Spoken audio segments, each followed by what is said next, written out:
Hoje vamos tratar de um assunto intrigante que com certeza vai ampliar sua ótica sobre a história do cristianismo. E não tem como falar do cristianismo sem falar, obviamente, do papado e do dogma de Maria. Por ser um assunto relevante e delicado, irei trazer algumas falas de outras autoridades, além, é claro, fatos históricos e bíblicos aqui para o nosso tema. Bem, segundo os historiadores católicos, o mundo já teve 266 papas. O Papa do grego pai, de acordo com a doutrina católica, ou seja, o ensino católico, é o sucessor de Pedro no governo da Igreja Universal e o vigário, que é o substituto de Cristo na Terra. Ele tem por si autoridade sobre todos os fiéis e hierarquia eclesiástica, inclusive o concílio ecumênico, e é infalível quando fala ex-cátedra sobre assuntos religiosos. Além da autoridade espiritual, o Papa exerce autoridade territorial. Isso foi interrompido de 1870 a 1929, e a partir de 1929 foi limitado ao estado da cidade do Vaticano. A morte de João Paulo II, em 2 de abril de 2005, que foi o terceiro mais longo pontificado da história, reacendeu na mente do povo o dogma da legitimidade e da infabilidade do Papa. 200 chefes de Estado estiveram presentes ao funeral desse Papa peregrino, paladino das grandes causas sociais. É fato que a morte de João Paulo II, meus irmãos, comoveu o mundo e o seu enterro foi acompanhado por mais de 2 milhões de pessoas. 17 dias depois da sua morte, foi eleito pelos cardeais um novo Papa, o alemão Joseph Ratzinger, um dos maiores teólogos do Vaticano, que escolheu para si o cognome de Bento XVI. Em virtude desse momento de transição papal, esperança para uns e temor para outros, surge uma importante questão na história e à luz das Escrituras. Algumas perguntas precisam ser feitas agora. Em primeiro lugar, a Igreja Católica Apostólica Romana é um segmento legítimo do cristianismo bíblico?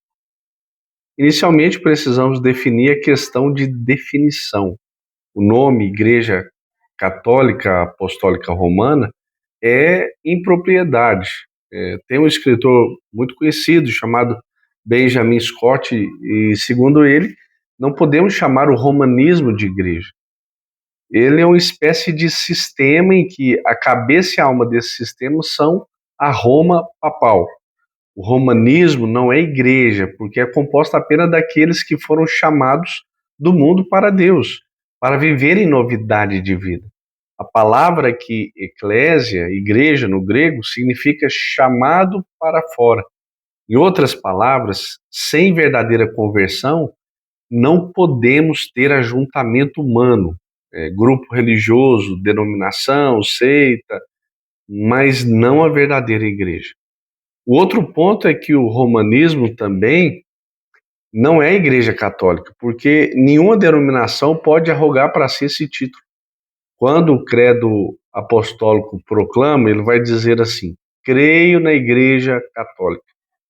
Não está pensando em nenhum grupo religioso específico, ou seja, não está falando de nenhuma igreja denominacional. Ao contrário, está se referindo àqueles que foram comprados pelo sangue de Cristo e que procedem de toda tribo, raça, povo, língua e nação. Está lá em Apocalipse, capítulo 5, versículo 9.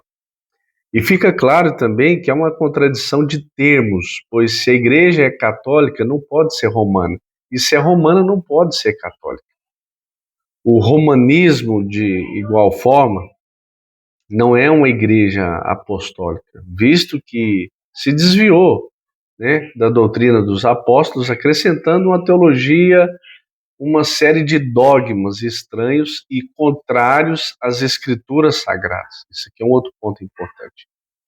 E isso é de conhecimento comum que, por séculos, o romanismo proibiu o povo a leitura da palavra de Deus, além de aliar-se ao paganismo, desviando-se da simplicidade do ensino de Cristo. e doutrina apostólica. Bem, em segundo lugar, o catolicismo romano é a primeira igreja? Muitos fazem essa pergunta, né? A igreja de onde procedem todos os segmentos do cristianismo não pode ser caracterizada por nenhuma denominação, seja romana, assembleiana, presbiteriana, batista ou outra. Até o século III depois de Cristo não havia denominações. O cristianismo começou a afastar-se, né, da sua pureza doutrinária depois que foi declarado religião oficial do Império Romano, no governo de Constantino. Também é de conhecimento de vocês. A igreja deixou de ser perseguida para receber as benesses do Estado. O imperador romano passou a ser chefe do Estado e também da igreja. Dessa maneira, em passos largos, a igreja se desviou da verdade. Né? Bem, pelo ano 400 já se verifica o completo desenvolvimento da Igreja Católica, né? Com sua organização hierárquica completa, o clero exercendo demasiado domínio espiritual sobre o povo. Aí vem os concílios, criando leis eclesiásticas, o culto impressionante, cheio de mistérios, né? Seus dogmas autoritários, a condenação como hereges dos cristãos que não concordam ou não se conformam com eles. O catolicismo romano é um desvio da religião cristã e a reforma do século XVI, uma volta ao cristianismo bíblico. O Papa Bento XVI, avesso, né, à frouxidão da doutrina romana e à modernidade, considera o catolicismo como a verdade e classifica as outras religiões como deficientes. Assim, o teólogo do Vaticano e o Papa da Igreja Romana não aceita que o catolicismo chame as igrejas dissidentes, segundo ele, de co-irmãs, mas de igrejas deficientes, visto que, no seu entendimento, a única igreja verdadeira é a católica romana, no que discordo, né, totalmente. Em terceiro lugar, o papado é a espinha dorsal do catolicismo romano? Sim. Né? Toda a construção doutrinária do catolicismo romano está edificada sobre um frágil fundamento, né, de que Pedro é a pedra sobre a qual a igreja está edificada. Desacreditar a supremacia de Pedro é destruir os fundamentos do papado, né? Destruir o papado, a forma como foi feita, é derrubar toda a hierarquia romana. E vale lembrar que o sistema sacerdotal do catolicismo romano depende absolutamente das reivindicações de que Pedro foi o primeiro Papa de Roma e que eles são os seus devidos sucessores. Dessa forma, além de considerar equivocadamente Pedro como primeiro Papa, também creem que os papas são sucessores legítimos de Pedro. O Concílio de Vaticano aduziu 2 anátemas, né, para aqueles que rejeitarem o primado de Pedro e a sucessão apostólica. O catolicismo romano depende dessa frágil possibilidade de Pedro ter sido o primeiro papa e de os papas serem legítimos sucessores de Pedro, né? Conforme veremos à frente, essa tese vulnerável dificilmente pode ser provada. Meu propósito é examinar essa questão sem ferir a susceptibilidade, né, de quem quer que seja. Creio que a verdade é luz e sempre abençoa, ainda que muitas vezes nos confronte e perturbe. Bem, veja alguns argumentos importantes, né, que provam de forma concisa que o apóstolo Pedro nunca foi papa. Para os católicos romanos, né, o texto bíblico de Mateus 16, 18 é a carta magna do papado. Olha o que diz. Ela vai dizer assim: também eu te digo que tu és Pedro, e sobre esta pedra edificarei a minha igreja, e as portas do inferno não prevalecerão contra ela. Este texto é tão importante para o catolicismo romano que foi escrito em enormes letras douradas, né, lá na Basílica de São Pedro, em Roma.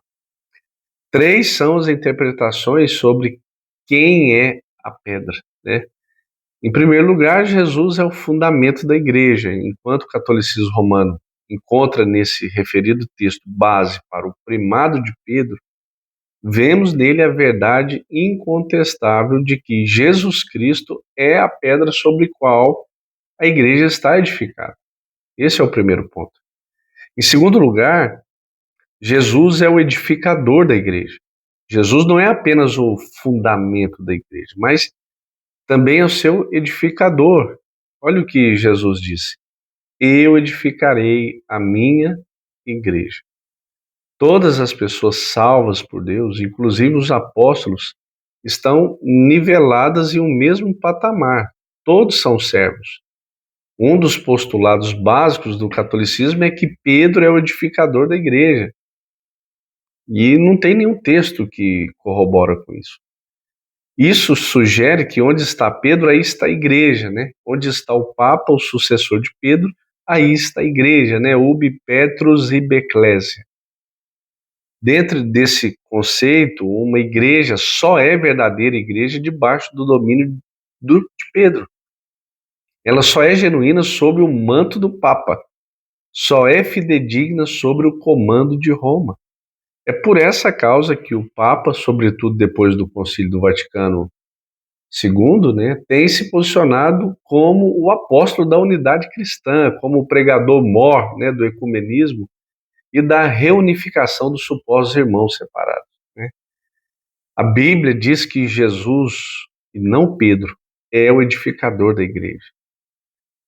Em terceiro lugar, Jesus é o dono da igreja. Jesus é a pedra fundamental da igreja, é o edificador da igreja e também dono da igreja. A igreja pertence a Jesus. Ela foi comprada por ele com preço de sangue. Está lá em Atos 20, 1 Pedro 1, 18, se não estiver enganado.